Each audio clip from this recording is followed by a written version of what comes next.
Yes, it is. If you, Send it down. no, if you want to go last, Let it that's go. all right. You can do it from over there and be off stream if you want. Hello, everybody. G'day, James. How are you Welcome to going? the Australian Poetry Hall of Fame. I'm Thundercloud, Repairian. My mum calls me James. I'm going to take my clothes off and do a striptease for everybody first. Good. Yeah. All right. And welcome to everybody out there in Facebook, YouTube world, and on the internet. Tonight, we're on the 1st of December, so it's only 24 nights sleeps till Christmas. Well, what do? You eat turkey, the bush turkey cook-up. I'm going to start with one of my own tonight. It was the bush turkey cook-up, and it happened last week. It was the bush turkey cook-up down by the creek, and the veggie gardeners had all had enough because bush turkey meat is not that tough. There were bush turkey drumsticks and bush turkey thighs, roasted barbecued skewers and bush turkey stir-fried, and there's no more bush turkey scratching about, digging up the compost and ripping veggies out. We barbecued our bush turkeys for digging veggies out. We stewed our bush turkey and we picked all the bones out. Eating our bush turkey, we were feeling fine. We have the bush turkey cook-up every Christmas time. We have our bush turkey cook-up down by the creek. We had our bush turkey cook-up just last week. Our bush turkey cook-up with warrigal greens and native yam and a wattle seed damper and some Davidson plum jam. Oh. Simple one to start with.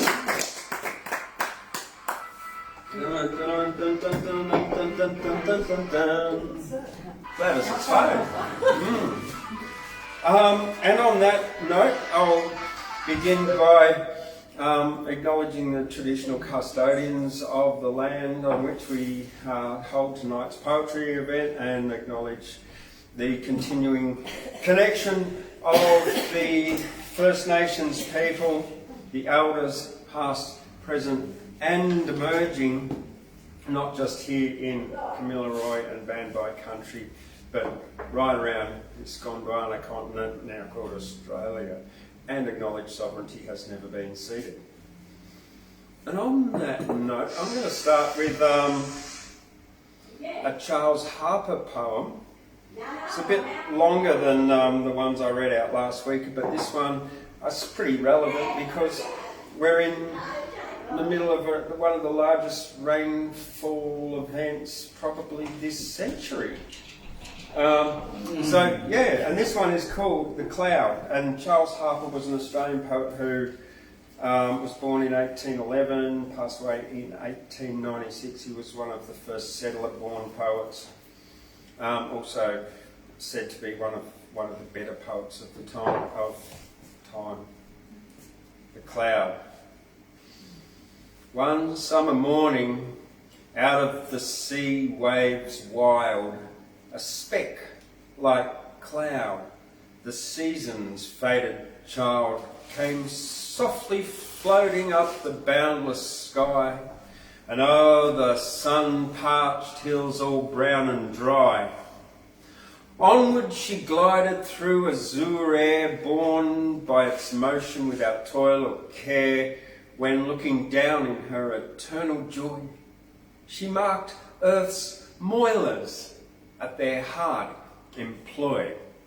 And oh, she said, that by some act of grace 'twere mine to succour yon fierce toiling race, to give hungry meat, the thirsty drink. The thought of good is very sweet to think. The day advanced, and the cloud greater grew, and greater likewise her desire to do. Some charity to men had more and more as the long sultry summer day on wore. Greatened and warmed with her fleecy breast like a dove fledging in its downy nest. The heat waxed fiercer until all the land glared in the sun as 'twere a monstrous brand, and the shrunk rivers few and far between, like molten metal lightened in the scene. Ill could earth's sons endure their toilsome state, and they laboured, for their need was great. And many a long beseeching look they sped towards that fair cloud, with many a sigh that said, "We famish for thy bounty, for our sake. O break thou in showering blessing, break. I feel and fain would help you," said the cloud, and towards the earth her bounteous being bowed. But then, remembering a tradition she had in her youth learned from her native sea, that when a cloud adventures from the skies too near to the altar of the hills, it dies. A while she wavered and was blown about hither and thither by the winds of doubt, but in the midst of heaven at length all still she stood. Then suddenly, with a keen thrill of light, she said within herself, "I will. Yea, in the glad strength of devotion, I will help you through, though in helping you I die." Filled with this thought's divinity, the cloud grew world-like vast, as earthward more she bowed. Oh, never erewhile she dreamed her state so great might be, beneficently great. Oh, the parched fields in her angelic love, she spread her wings like a brooding dove, till as her purpose deepened, drawing near, divinely awful did her front appear. And the men and beasts all trembled at the view, and the woods bowed, though well all creatures knew that near in her to every kind the same a great predestined benefactress came.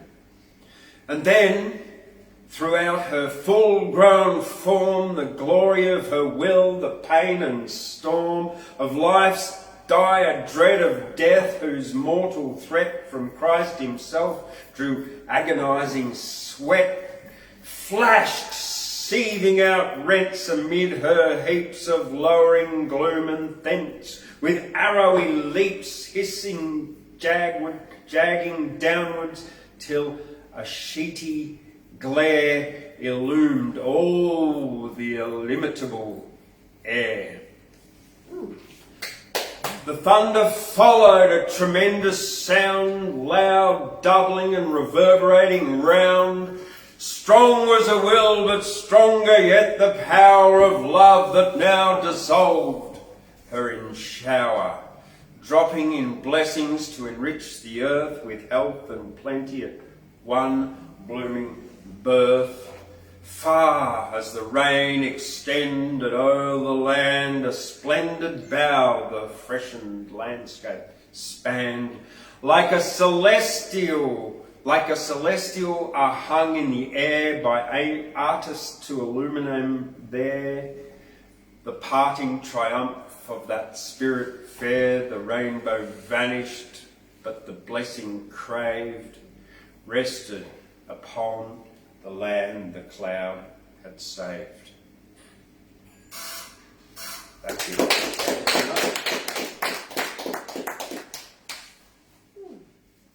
And we've got someone else joining us. Come on in, have a seat. Who was that? Charles Harpur from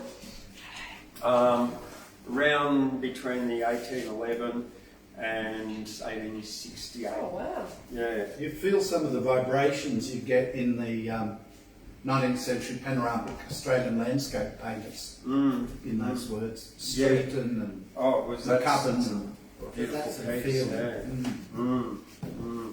Yeah. And then there's one more I want to do, which I've got to find, but Is that I all might. his writing? Oh, he's got quite a few. No, this is this book that I'm reading from is Australian poets 1788 Oh, to well, 1888, so the first 100 years of poetry. Yeah. Well, would you want me to read it in here? No, that's all good, yeah. Might be better if I read it in here. Yeah, that's what, 130 That'd be something years fascinating. old it is. It's a great book. Going back to early pre-clearing. Yeah, and it's full of history because that's what Yeah. poets do. Like Gladys here records history in her poetry as well. I've got these cards and they're sort of untranslatable words. And this is a word called Ikutsarpok. And I had this yesterday waiting for the Woolworths truck to do its delivery. A feeling of edgy anticipation that makes one keep on looking out the window to see if an expected visitor's coming up the path. So, Iktsuarpok, Iktssuarpok. And now before I go on, and I invite someone else up here, this one is, I usually do this to music, but I'm not going to now. It is, if I can find it, it's about, there it is. The Hillbilly Goat Farmer, a little happy one. In a far eastern desert is a house made of tin lids, and a hillbilly goat farmer with 27 or 8 hillbilly goat kids. There's Alexis and Caden, Braden and Dave, Ed, Frank, Greg and Harry, the goat who's learned how to shave. And the billy goat farmer said to Ignatius and Jim, where is Kim, Mary, Nola, Peter and Quentin. Roger replied they're with Sally and Tom watching Ursula and Victor trying funny goat hats on. Warren piped up, I'm here with Xavier, Yolanda and Zachary, but number one is your favourite. The hillbilly goat farmer with 27 or 8 kids in the far eastern desert in a house made of tin lids said, when I ran out of letters I wasn't sure what to do. Kid 27 was named 1, 28 will be named 2. I'm a hillbilly goat farmer in a house made out of tin lids and I keep a good eye on my hillbilly goat kids. Billy Goat 29 will be named Tree, and Billy Goat number 30 will be named Tchaikovsky.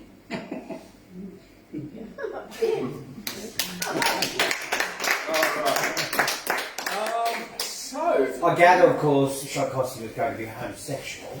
no, I don't know what that's got to do with anything there, Mark. It's just a kid's poem. What number? Yeah. Charles Paul. You're inside. It was number 30. I know, deliberately. Yeah. It's called Well, I'll recycling. write one about 31. Yeah. Soil costing. I'll do one about soil costing. All right. Okay, and on that little note, who would like to come up next? No, Steve, over there, would you like to come on up? Come on, Steve. Because we all know Steve is quintessential performance poet. And so everybody, welcome Steve Wordsmith. He was inducted this year into the Australian Poetry Hall of Fame as one of our living legends.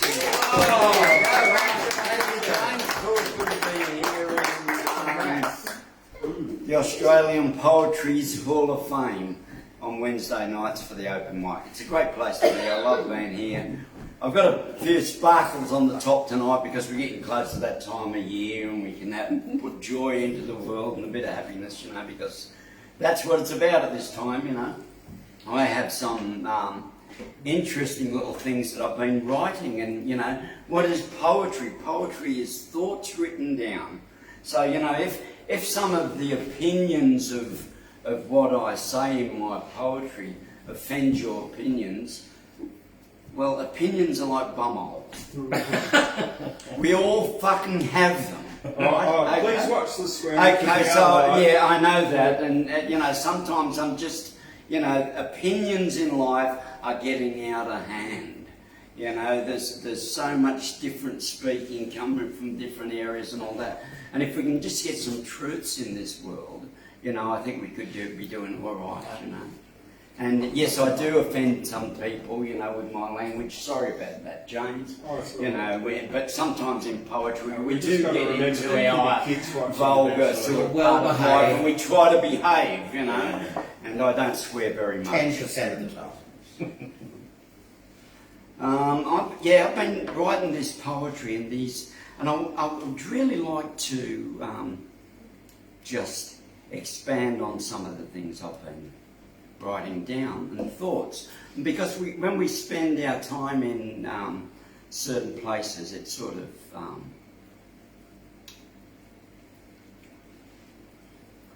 eccentric. You know that I'm eccentric. You know that I'm quite weird. You know that I wear rainbow. And I have a long white beard. I don't judge the book by the cover. And listen to my heart. If you think that I'm a strange one, and don't listen to my words, you will miss the Spirit's message. Oh, I'm having trouble here. Technology. So listen to my heart. Don't be put off by my ways, even if you have to close your eyes. But listen to what I have to say. It's time for humankind to not follow the herd blindly. Question every word. The mainstream news is lying.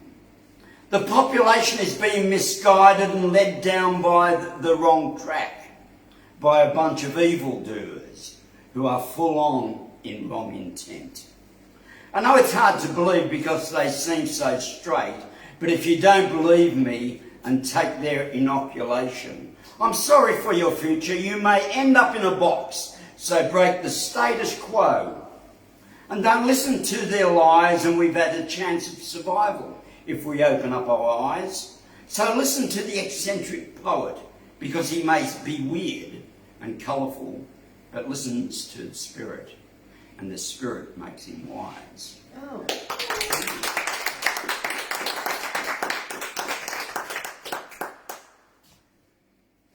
Isn't it exciting to live in this time? I'm watching the world's situation as the mystery unwinds. We stand on the premise of understanding as the last-ditch effort, as the old school makes their attempt to hold on in their physical science and the way that it's been. When we change is apparent, and we know now of energy. We know of the vibration of life and the community and the caring and the competing and warring and the corruption and strife. So if we look forward to the heaven on earth, one with all beings, as above and within, don't focus on the distraction. It will steal your love and your joy.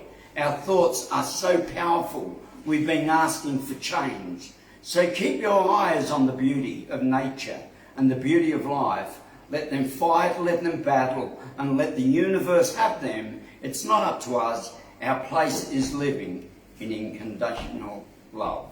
And stand for freedom and keep your vibration high.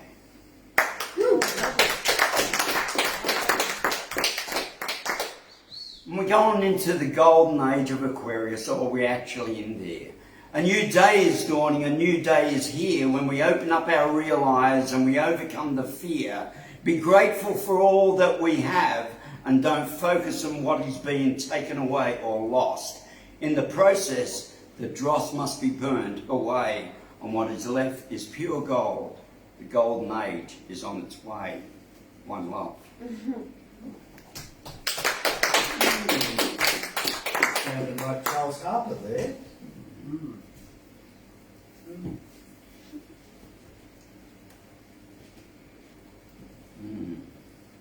There's some interesting things coming out in our understanding. And the ancient poet sits as the Currawong sings its song in the early morning sunlight, and time it moves along up here on the ranges where the air is brisk and frosty. And the sounds of the morning come alive, no conversation happen till the first coffee is devoured. And it's time for much music and the town of Guyra and the sounds of nature. As the sun hits the horizon and the crystal glistens and the warmth breaks into us all around.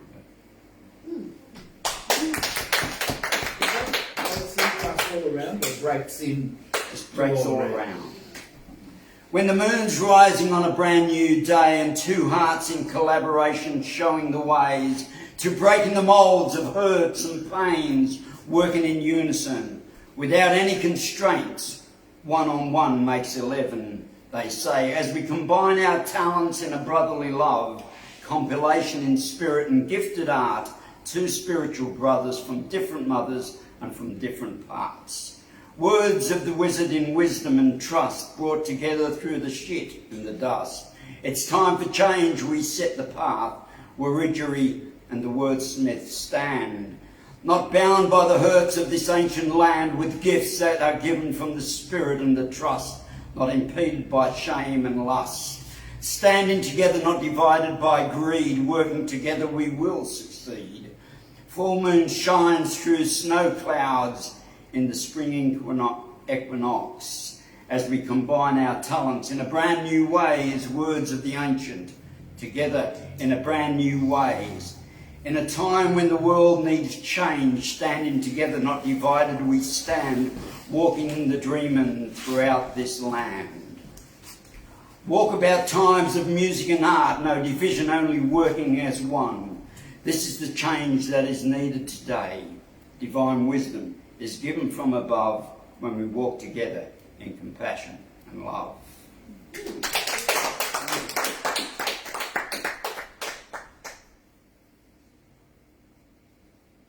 And it is coming close to that joyous time of the year. Delusion. Santa ain't no Satan. Satan is deep within humankind. Satan's only a legend to stop you being kind.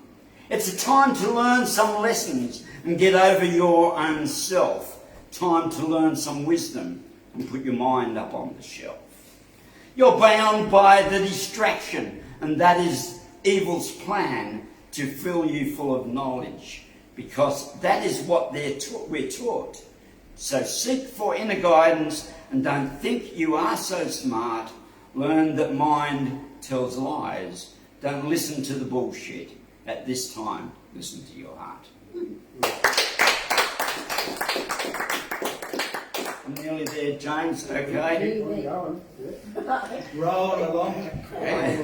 And me being a fifth dimensional person, that strikes the buttons on some people, some of these scientific people around the place. And we do get into lovely discussions here. We have a fabulous discussion. We've got some real good scientific and literature minds here at the moment, and that's really cool, because that's what the poetry is all about, is being able to discuss different poets and different authors and things that's happened over the years. And the poets of this country are fabulous, and some of the words that are spoken, so yeah, no, it is good. And I am privileged to be in the place that I do and be able to tell poetry here too. I love the ability to be able to speak, you know, in different things that I speak. Fifth dimension. When our understanding reaches the place where we realise that humanity is in a place of great awakening, in transformation from a carbon-based life form to a silicon-based form. Silicon being crystal, as in Christos, and the willingness to accept all the tools that are given is the answer. To come to that place where our realisation that who we are is love, and that our purpose is to project much love into the world and overcome every distraction that tries to take our real eyes off who we are. Understanding that the physical world is only an illusion, and by the energy that we project, we create a brand new world in the fifth dimension. Thank you.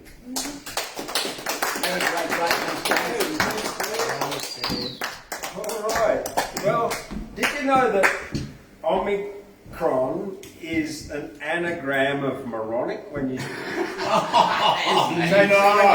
you just changed the letter. Kidding, it is. But I wrote this before I even noticed that. The Omamoron variants arrived to sell more poison with big pharma lies. Your balls will drop off and so will your tits and you'll have rainbow-coloured shits. The Omamoron variant is spread by Murphy's, made up, manufactured, and it's a total freaking furphy. It was a little short one.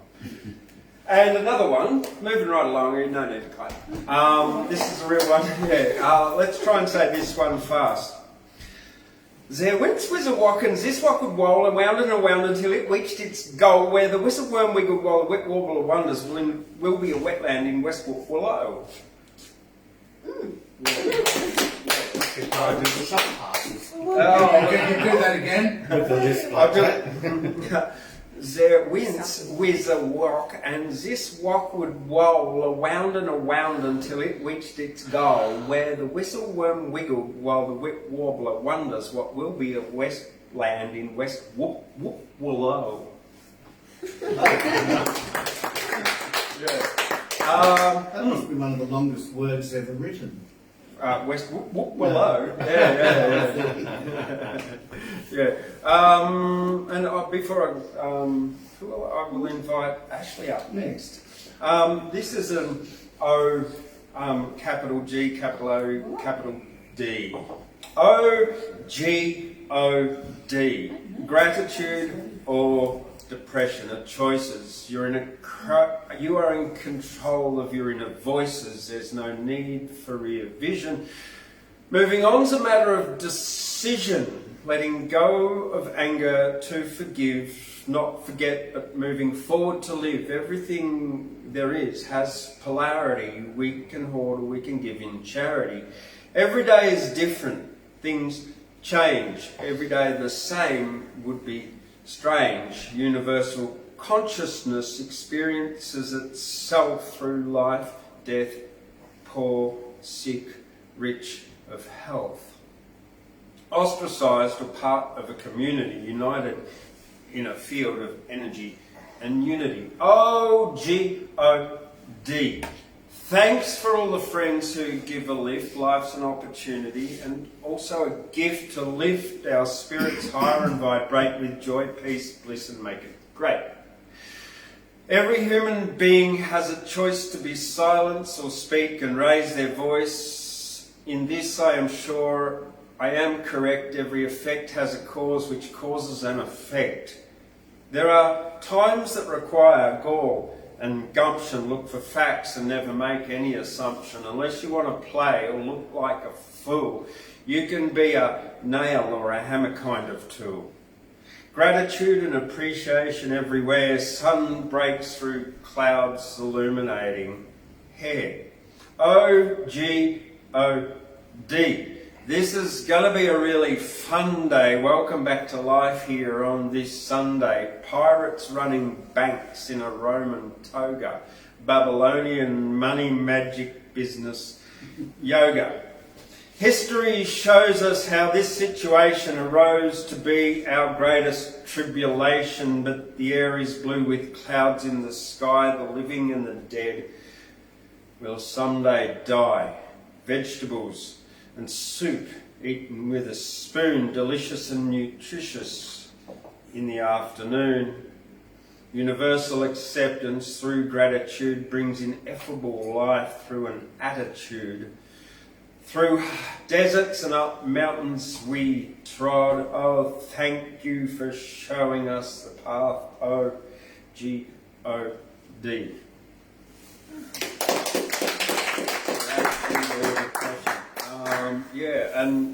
As I was talking to Paul earlier this evening, how a sort of a fear attitude causes adrenaline, which causes our heart to harden, but an attitude of gratitude for this wonderful life that we've all been given, this blue mountain air, these beautiful green forests, and this wonderful food that we can put on our tables in abundance that exists in amazing land that we live in currently. And sure, with anyway, moving right along, I'm going to invite Ashley Albanese up here. Welcome. How are you? I think I've read this before, that at Christmas time these are words of my heart. Sam Cran came towards me on a winter morning 20 years ago, and she very coyly handed me a slip of paper, and I opened it up and it said, she was an Aboriginal student I had at Walgett High School, and I opened up the paper that she handed to me very shyly, and I read, "Image me, image you, live in a world of unity without the hate and all the blame. Don't say what can I do, after all, we're all the same, there are no excuses, it's up to you." And when I came back to school 5 or 6 years later, they put it up in a big mural, which was very beautiful, done in all the sort of Aboriginal iconography and bright colouring. But it read so that the kids would learn correct grammar. Imagine me, imagine you, living in a world of unity without the hate and all the blame. So I think there's a poem in that, as it stretches like a rubber band that we hope never snaps out there with Weimar and the great serpent of it all. But I hope Sam Cran is still writing. For 48 hours I've been thinking about these words from an American philosopher, Willard O'Quine. And next year I'll read something that tries to squeeze them out like a sponge into a Jackson Pollock rant. But this is a profound statement, I think. Implication is thus the texture of the web of belief, and logic is the theory that traces it. You could spend a great deal of time thinking about those words. Implication is thus the texture of the web of belief, and logic is the theory that traces it. All Christmas I'll be wandering around with that one in my head. I wrote this seated at the table. Someone wants to see. Because it's Chriso. Jingle bells, oh my cybernetic touchscreen sleigh brings us Christmas now every day. Jingle bells, jingle all the way, searching through the cosmos in a timely, timeless way. Hey, this is all I have to say. Robotically take my voice command and say, hey, jingle bells, dashing through the snow, though it's getting ever slushier as climate warming goes. Jingle bells, we are here today, no matter where tomorrow the sleigh through space will play.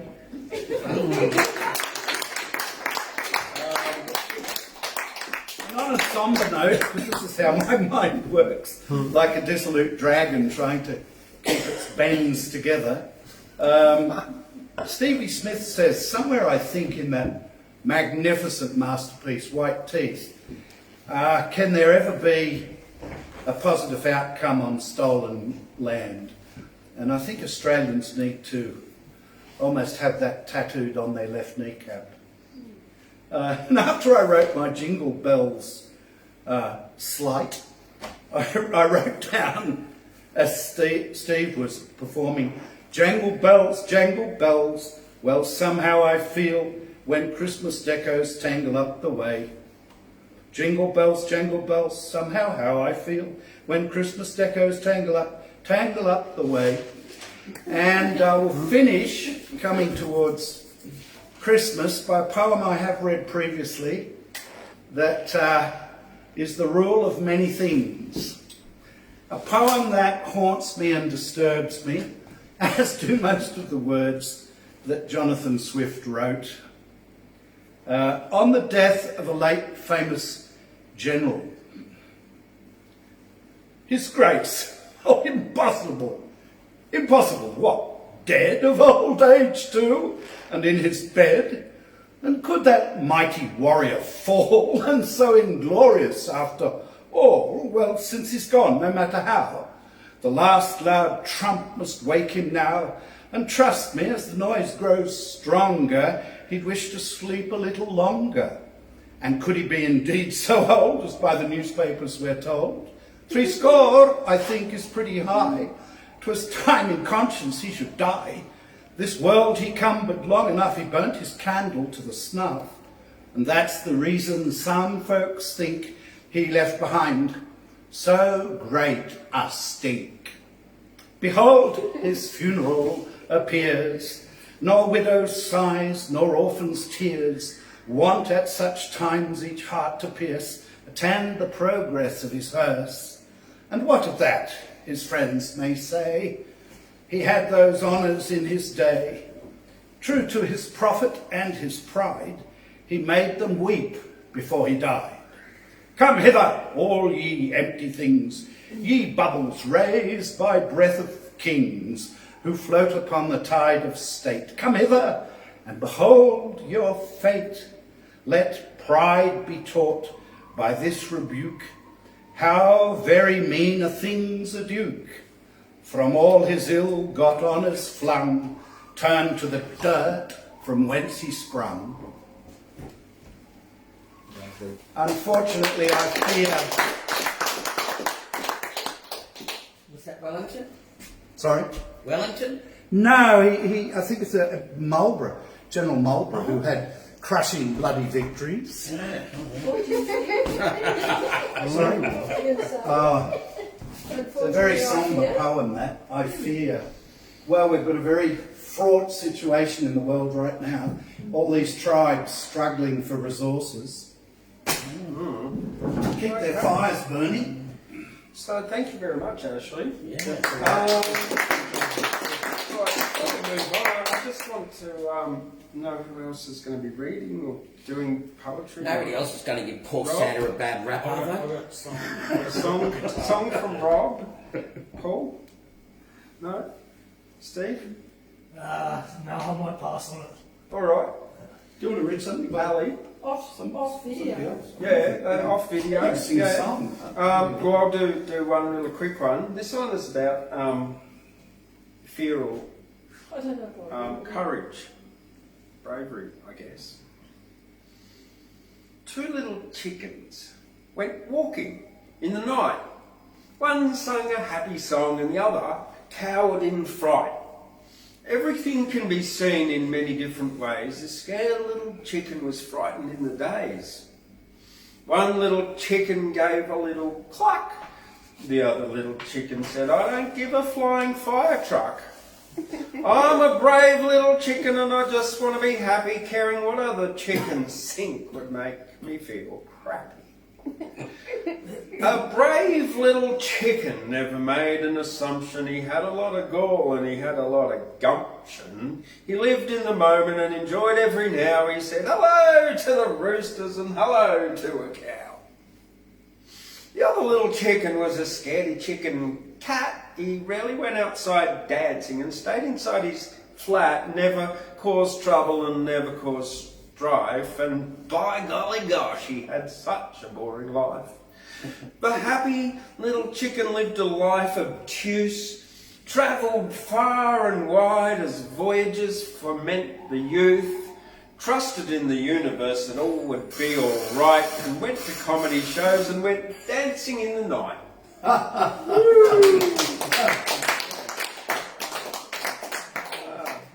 Sounds like we've got another person.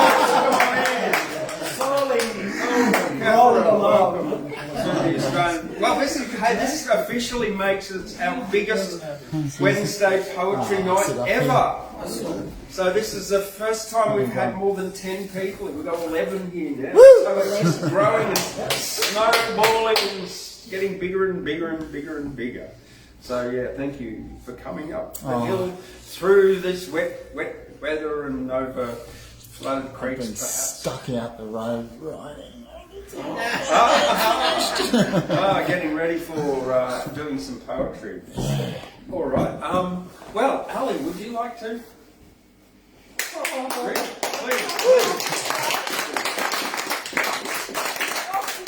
Off video, yeah. Oh God. No, I'm he's going not to going to help you at this moment. I'm going to The hills around here are alive with sound waves No, off video. of mountain to mountain, to wetland to stream. I go to the hills to hear mountains sing. Please care for us all from now. Please, please, please. Oh, I pray to the upland, wetland I see before me, cared for by the many who come to this wetland to experience her majestic way. She offers her land, her vital waterway that comes from the rain falling when it falls. I pray to be winning the lottery. Oh yes, so I can offer Mother of Ducks Lagoon. Oh, I've got all that wrong. I pray to be winning the lottery. Yes, so I can offer Mother of Ducks Lagoon ultimate care. Oh, no,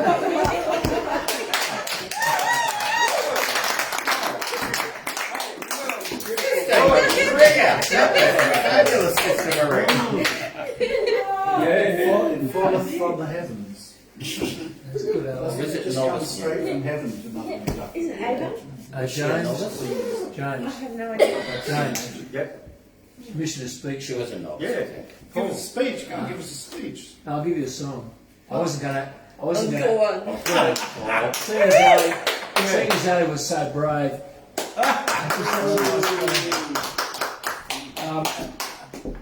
Beauty. More wood, is that right? Thanks, poets. I'm just here tonight to appreciate the good words. It's very nourishing to hear the good thoughts that you have for the world and for us. Yeah.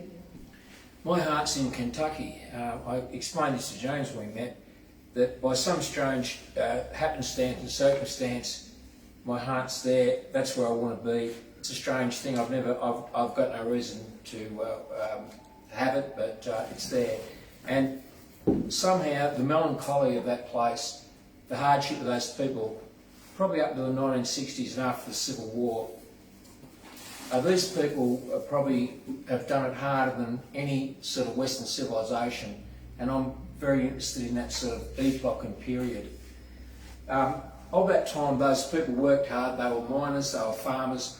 They were sort of left behind in the American dream in the defeated southern states. And they had sad songs. And I sing some of those songs because this is the only music that I feel that I can relate to and I can sing with conviction. And this one particular song was a Bill Monroe song, a bluegrass song, and it's called Memories of Mother and Dad.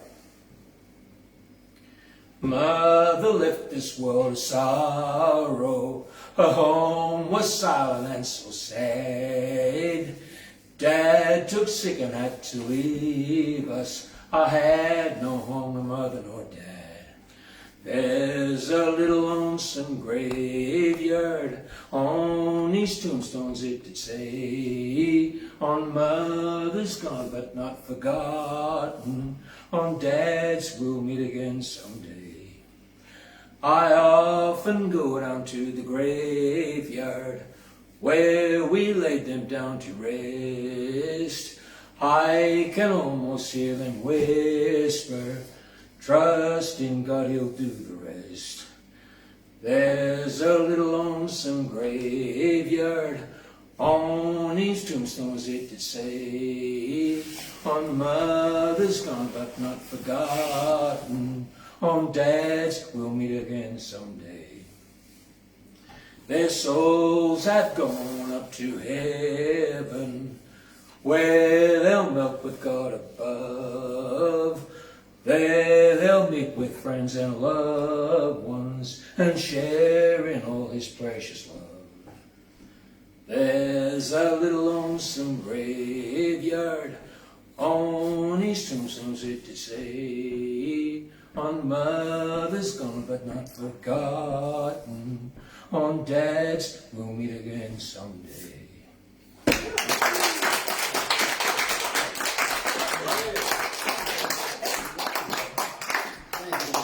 How interesting.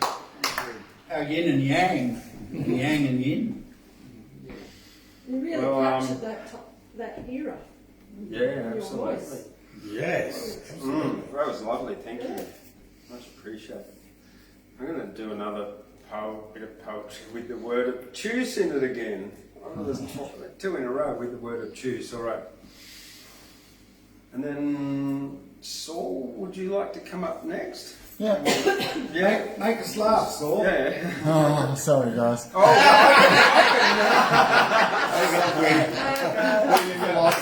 Tissues? Oh, no. All right. This was a little ridiculous one that I wrote last week, so it might make you laugh. Having funny thoughts about stuff like this and that. A moose, octopus, emu, donkey, walrus in a rainbow hat. Thinking funny thoughts here on a Friday night about a fungus in a nuclear reactor growing towards the light. Making pumpkin soup and soy and flaxseed bread, writing funny thoughts that are coming into my head. Pushing boulders uphill with a witch's straw broom, having a board meeting with a monkey via Zoom. Sharing funny thoughts and a little bit of prose and poetry while a polka dot unicorn is trying to have a go at me because I don't want to leave the key for the toilet out. The unicorn got angry and tried to charge me and shout, even polka-dotted unicorns need the toilet to have a piss. So I walked right over and gave her a long tongue kiss. And she dissolved into an apple, and I thought, what a waste. And then I decided to eat it after having a little taste. Everything was getting weird and all wasn't as it seems. There are aardvarks surrounding me and I'm having funny dreams about Oscar and Mary, who are elves living under a leek, which is going to be harvested by a gardener late next week, and I don't think that's funny, and there's absolutely no excuse for ripping out a home that's a leak, and I know I'm being obtuse, but I'm sharing funny thoughts, and it's better than a fright. Here I'm in a strange place on a Black Friday night.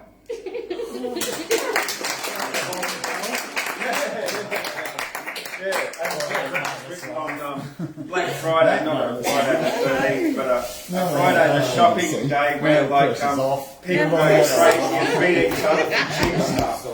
Right and fit. So, and with that, I'll invite Saul Cafarella, who's braved all the hill and up from Armadale. Aardvark Armadale. Howdy, everyone. Hey. This is one I've been writing for a couple of weeks, and I sort of thought, oh yeah, I'll just get this couple of little bits and pieces. And it's ended up being sort of reasonably long. So, it's called The Tale of the Plankton and the Megatrees who thought they ruled the world. If only you were common and I could find you anywhere. But it seems that life's a mystery and that some things are quite rare. Maybe I'm a fool in love with breathing nice clean air. and swimming in an ocean without plastic getting in my hair.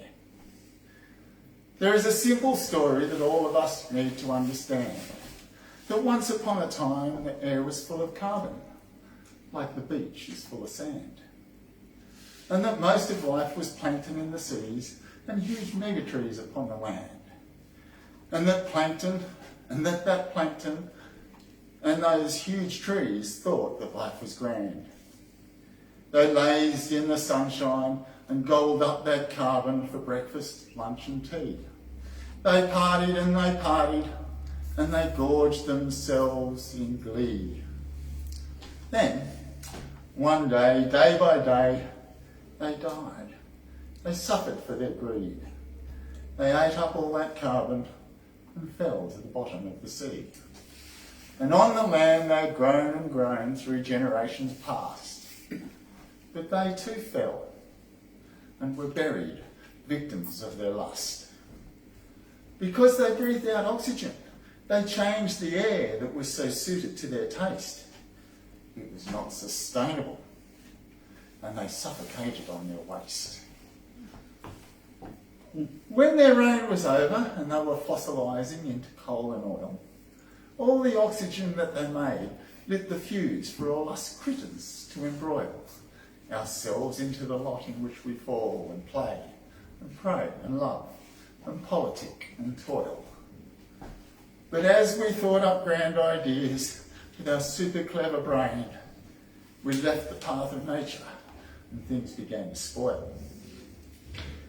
Like necromancers now, we raised those ancient dead who thought they ruled the world and burned their carbon bodies to change our industry and make our engines whirl. And now today, day by day, as we return that carbon back into the world, and I was sitting out on the side of the road, and I actually have a line here, but they're supposed to finish somewhere. But it goes on, good sense is held to ransom for fear that we'll lose all the things that we think are fun by the soulless governments and energy tycoons who tell us that when it rains, there is no sun. And without our crude and filthy oil, the world just wouldn't run. But in truth, now is the time you're looking down the barrel of nature's gun. Every day that we live a lie, that lie becomes the truth. We have our brains, unlike the plankton in those mega trees. We can't live in poison. Coal and oil is the proof. So every little step you take, make it count, like putting solar panels on the roof.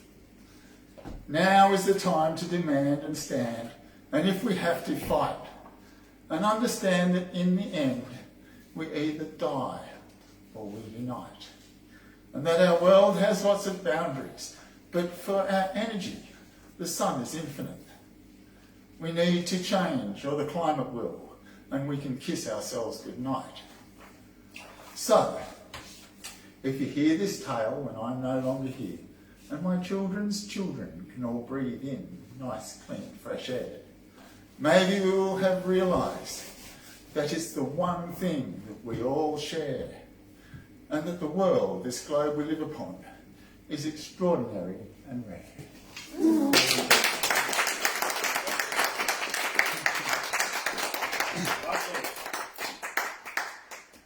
Okay, well, yeah, I'm going to do a couple of readings out of two of my books, Poetry to End Prohibition and Lust in Nimbin, which was the second of my books, Love in Nimbin and Lust in Nimbin.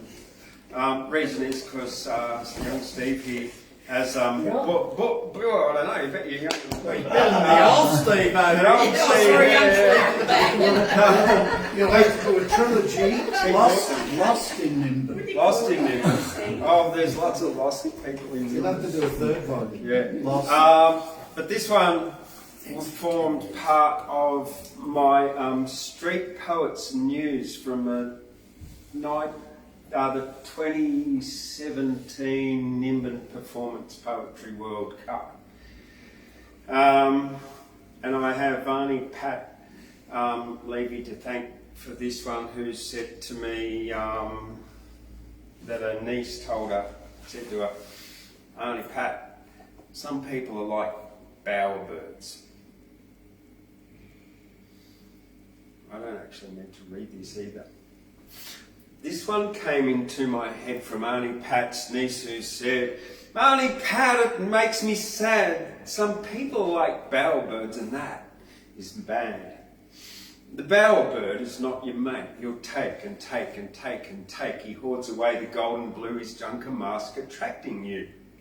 He builds a house of straw and sticks and full of junk and plastic bits, a satin bowerbird, electric blue, pegs and pens and lighters too, bits of rope and plastic leaves, garbage dropped by filthy kids. A regent bowerbird is no better. Gold and yellow plastic treasure, hoarding for a rainy day when floods they come, wash it away, collecting stuff, attracting mates, making babies out the gate. No love there in plastic treasure. The bowerbird is not so clever. It never used to be this way, collecting plastic junk each day. The bowerbirds once knew better, collecting flowers and fruits as treasure, but now they're buried in a mound of plastic. The bowerbird is just so tragic.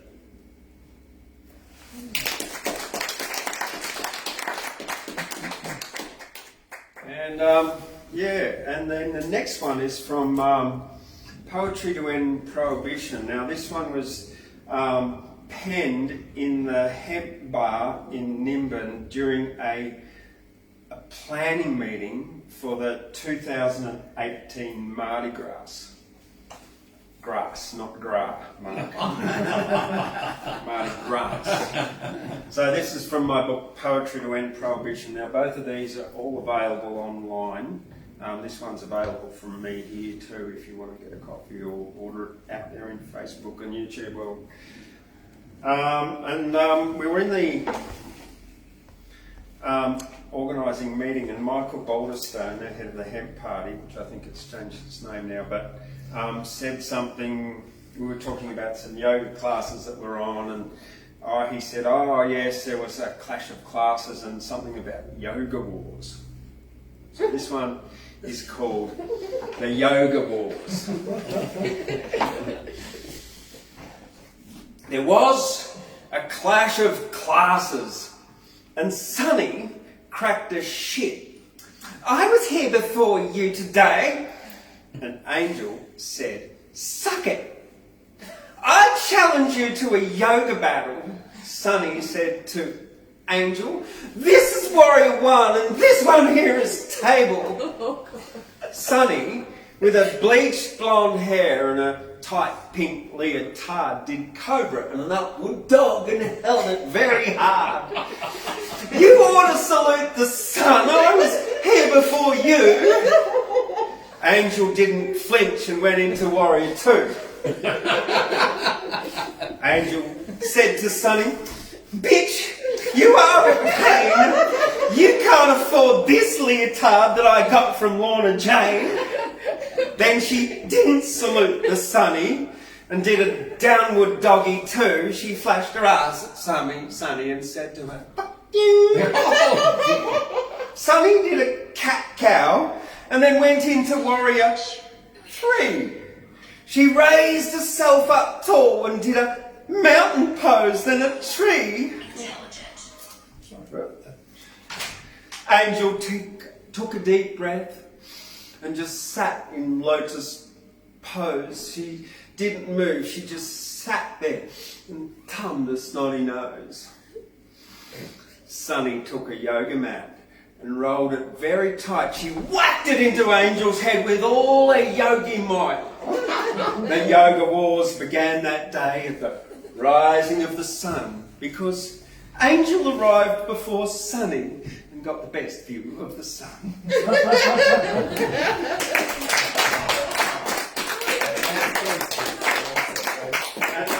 And that was written before the meeting finished. So that's the story of that one.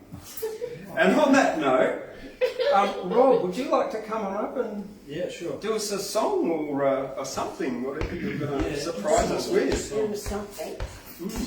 You haven't got your lagerphone, have you? I won't. I could have. I've got a shaker up there. I think so. Oh, you've got my microphone there. Okay, got it. Right. Look, while you're setting up, I'll do a little quick one. Have I got a quick one? I probably do.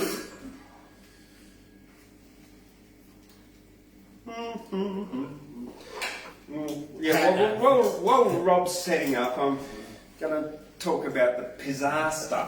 It's like a pizza disaster that happened in Byron Bay. The giant orgy of gluttony and lust begins. The holy day pride all partakes of the sins of the fertility goddess Ishtar. Now Easter. Let's go to Byron Bay Blues Fest. And pizza. Camping and touring with bikes on the rear to make the most of the last 4 public holidays of the year. I got 7 days off by using 2 sickies between Easter and Anzac Day by being tricky. Beer, battered fish and chips. Dad, I want Macca's. Stop your freaking whining, you're driving me crackers. There's no friggin' McDonald's here in Byron Bay. You'll get friggin' pizza at the end of the day. Byron Bay, Easter time. There's always rain. Let's go for a drive and stop being a pain. Let's visit Nimbin. I heard it's pretty. A small, colourful town, not like the city. Hey, buddy, do you want to buy cookies or weed? I've got mushrooms as well. Whatever you need. I got us some brownies for when the kids go to bed. Cannabis brownies. We'll get off our head. Kids dragged about shops with light flowing frocks and rainbow chimes ringing from handicraft shops. Markets of farm produce, craft and imports. Now footy season's full swing. There's so many sports, games that I have to view. Come on, let's get back to the hotel room. There's something I've got to do. Heads down in iPads and glows of smartphones on family holidays, isolated but alone. I'm hungry! Wait till dinner, I promised you pizza! The lineup was 30 minutes because it was Easter. Then finally the pizza arrived after a 2-hour wait and the pasta arrived after that 1 hour late. Lola whined constantly, I wanted a toy, I've the whole Happy Meal set except the boy toy. With a bottom lip hanging and wearing a frown, whinging and whining, she wore me down. I was bubbling, furious, about to crack, but Lola, my little girl, kicked my ball sack under the table, and I gave a loud yell that silenced the whole restaurant and the lineup as well. As I hit the roof, lost my temper, went crackers the day that my little girl kicked me in the knackers. Just as the police walked in for pizza, I was arrested for disrupting the peace at Easter and also cannabis cookies on our holiday in Byron Bay, fingerprinted and bailed and in court on Tuesday. And that is the story of the pizza disaster of Easter, the pizzaster at Byron at Fat Piggy's Pizza.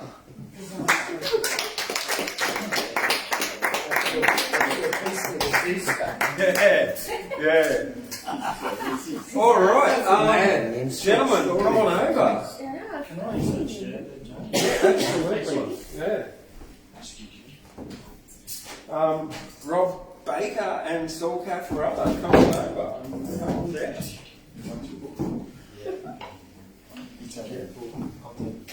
Thanks, mate. Thanks a lot.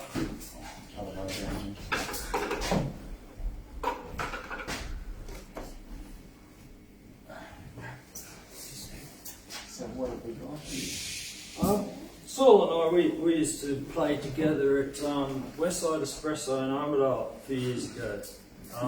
Where was that? Harvey Norman. Yeah. We're gonna do some bush songs from Banjo Patterson published a book in 1905 called Old Bush Songs, and I've been going through that and putting them to music. This one's called Fritters for Tea by Alexander Forbes.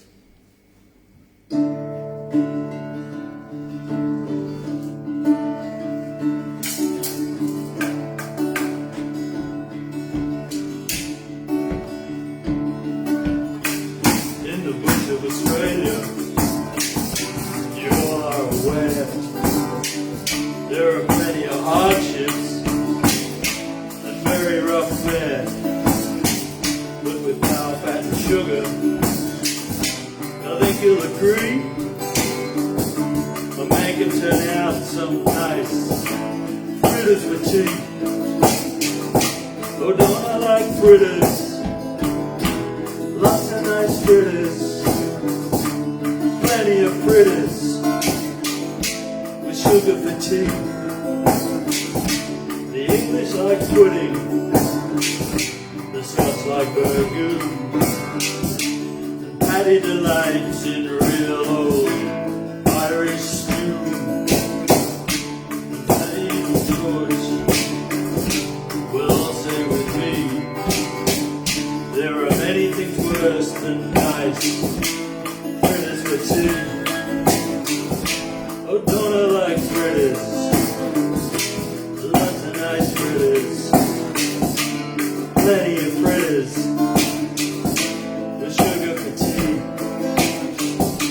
One day to my grief I got lost in the bush, in attempting for home by a near way to push. And I thought of the sun going could see. Here's a poor chance tonight for some fritters for tea. Oh, don't I like fritters? Lots of nice fritters, plenty of fritters, with sugar for tea.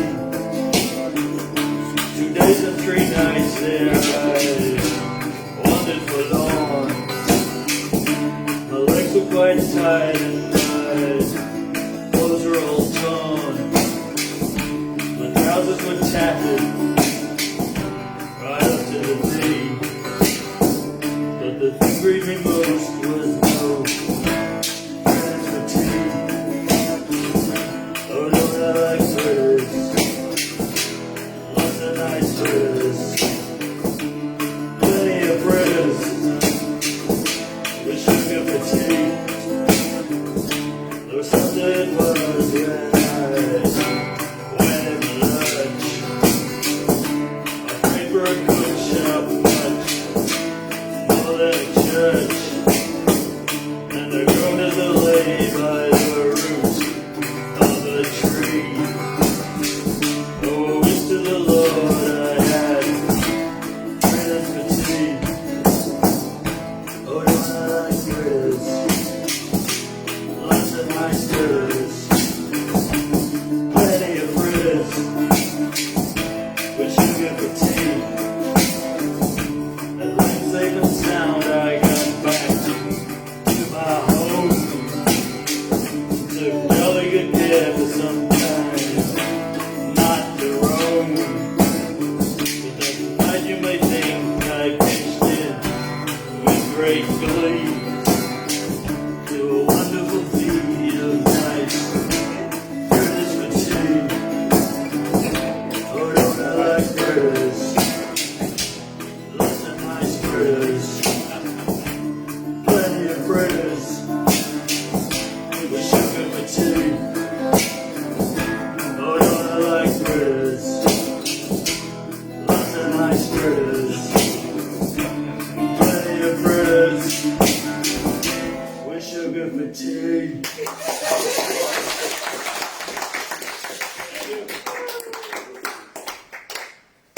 one, it's in the same book, Old Bush Songs by edited by Banjo Patterson, and there's a song in there, it's not there's a lot of famous songs, but this is not a famous one. It's called The New England Cocky.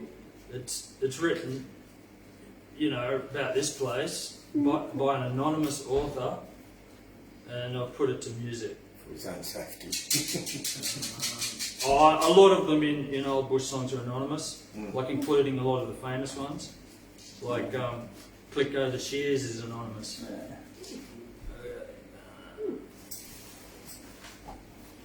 What do they make fritters out of? Just flour and fat? Flour, fat and sugar. Sugar. Onion. Get an onion. No, these fritters, he just used flour and sugar. And Oh, really? Fat, Oh. Sugar, bit of oil. Johnny cakes. Johnny cakes. That's it.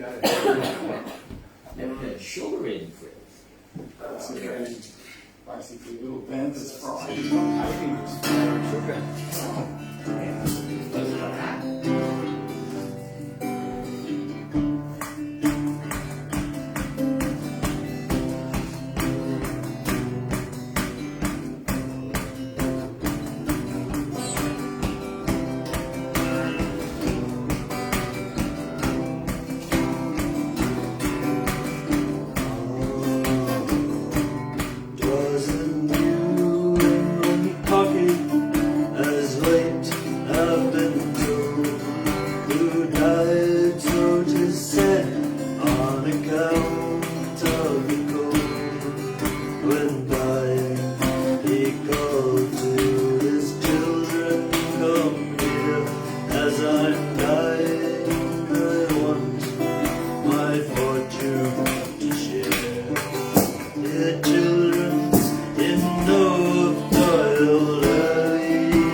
lines. Don't forget that I reared you on pumpkin and bear. Koala kebabs. Koala babs. Yeah, Really? yeah. Oh. Don't forget that I reared you on pumpkin and bear. Well, It's all the rage in New England. pumpkin soup. I've never had a koala pie. No. Yeah, they were. Pigeon was the big thing out west. Pigeon was the big thing out west. Yeah, because the floods would come in Walgett way like a big ocean. And people would cut off sometimes for 2 weeks. And they'd get out and it's the pigeons that would give them a bit of fresh meat. Their dog would go out and water and get pigeons. Yeah. Oh, look, Rob is very welcome to come and perform at the market anytime, and all of you are all welcome to do your poetry here on a Saturday morning as well. And anyone out there watching is also welcome to come on here and read out as well. Hey, this is one I wrote 22 hours ago. I just had this conversation with Susan, and like this was after this anyway. Okay, and It was her fault. yeah. Anyway, it's called Ineffable. It is what it is. I am that I am. A tree is a tree. A man is a man. Rain is falling. The land is the land. The sun is the sun. A lamb is a lamb. Death is death. A life is a life. Trouble is trouble and strife is strife. Calling is calling, creators create. Bliss is peaceful and perfect. No, sorry, peace is blissful and perfect. Enlightenment is great. That's it.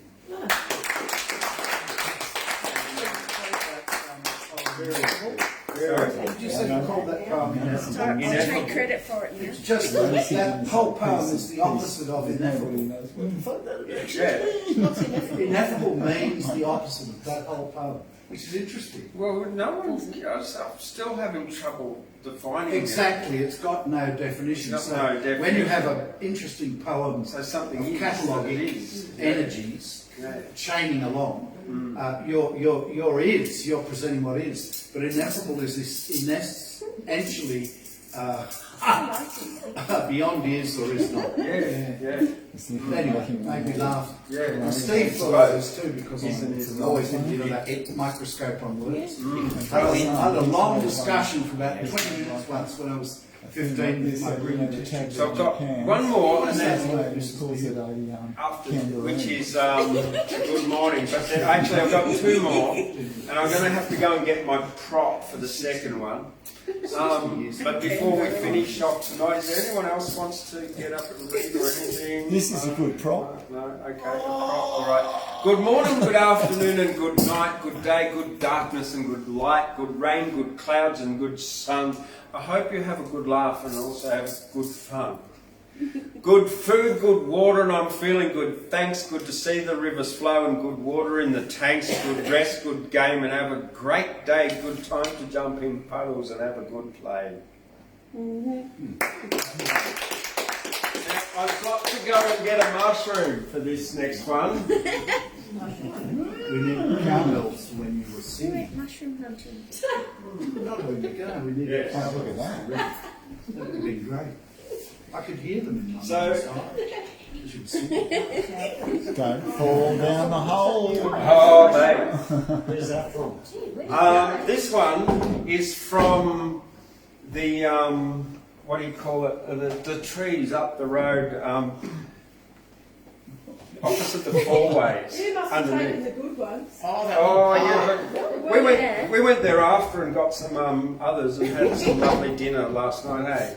Yeah. All right, so I'm going to put the mushroom I knew I left them. on the ground, and I've got to get up on the chair because that's kind of where the poem is presented from.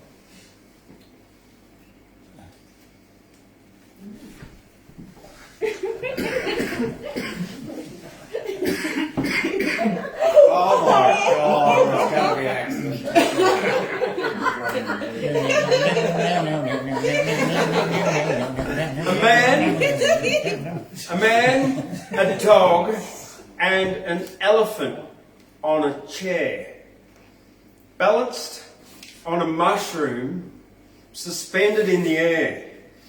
And the elephant said, "I'm gonna spoil it, but I really need to go to the toilet." The dog started barking. "Elephant, you pain!" "Shut up," said the man. "Quieten down, Great Dane."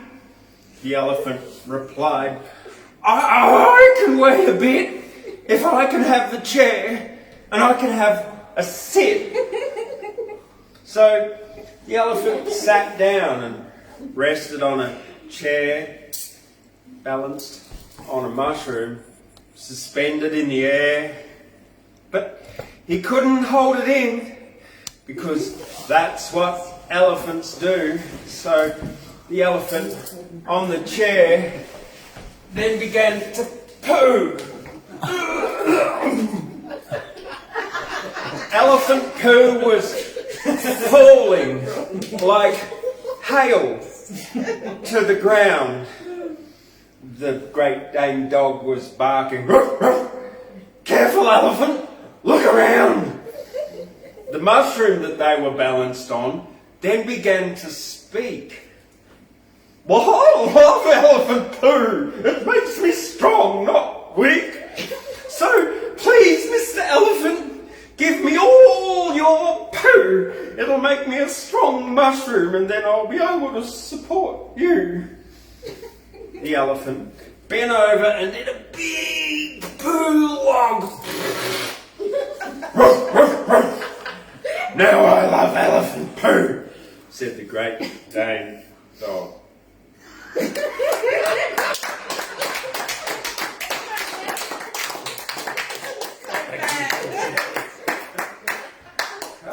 You've just got to go on a journey into my imagination. I just imagine you on safari now. Well, someone, what they keep mushrooms in the dark and feed them bullshit, but this one was in the light and there was no poo around it. No, they just need the grass and a few spores. All right. Lots of rain. And on that little note, thank you all for coming tonight. Thank you out there, and I hope you enjoyed the night. If you like that, subscribe and give it a thumbs up on Facebook and YouTube and stuff like that. Yeah.